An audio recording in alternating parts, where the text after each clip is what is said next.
Nu vil vi ved hjælp af integralregning finde arealet under en graf. Arealet under grafen står der. Det kan godt være, det er svært at se, men her er en x-akse, og her er en y-akse, og her er min funktion, som hedder x plus 3. Jeg kunne godt tænke mig at finde det skraverede areal under grafen, og det skal være derfra og dertil. Det areal her kunne jeg godt tænke mig at finde. Det kan jeg gøre ved hjælp af det bestemte integrale. Her har vi 2 på grafen, og her har vi altså 5. Nu bruger vi det bestemte integrale, så det kommer til at stå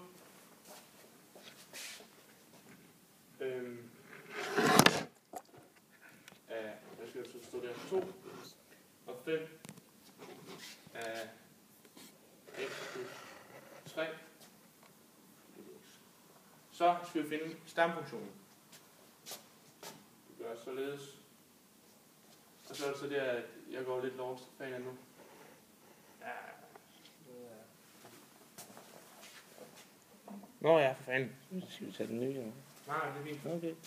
Stamfunktionen til x, det er en halv x i anden, og 3 plus 3x. Så vi skriver 2 og 5 her. Sådan. Det skal skrives igen. Det kommer til at se sådan her ud. Parentes. En halv 5 i anden plus 3. Hvordan er fanen så? Det Jens gør nu, det er, at han indsætter værdierne her for x, altså de forskellige værdier, x-værdier, ind i 2 forskellige, kan man sige, parenteser og trækker dem fra hinanden for at få det bestemte integral. En halv gange 2 i anden plus 3 gange 2. Waps. Så skal vi regne parenteserne ud. 5 i anden, det er 25 gange en halv. Det er 12,5 plus 15 gange. Det er 15, så det er 17,5. Nej, 27,5. 10, 20. Hvad fanden er det nu? 15 plus 12. 25 gange en halv. Det er 12,5 plus 15, som er 27,5. Godt, så kommer der til at stå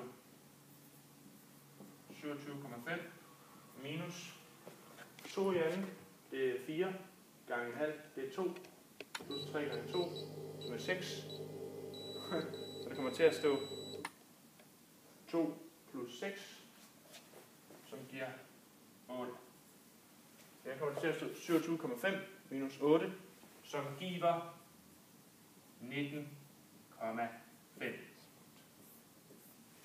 19,5 er altså det antal arealenheder, hvis vi havde noget, som er det her areal under grafen.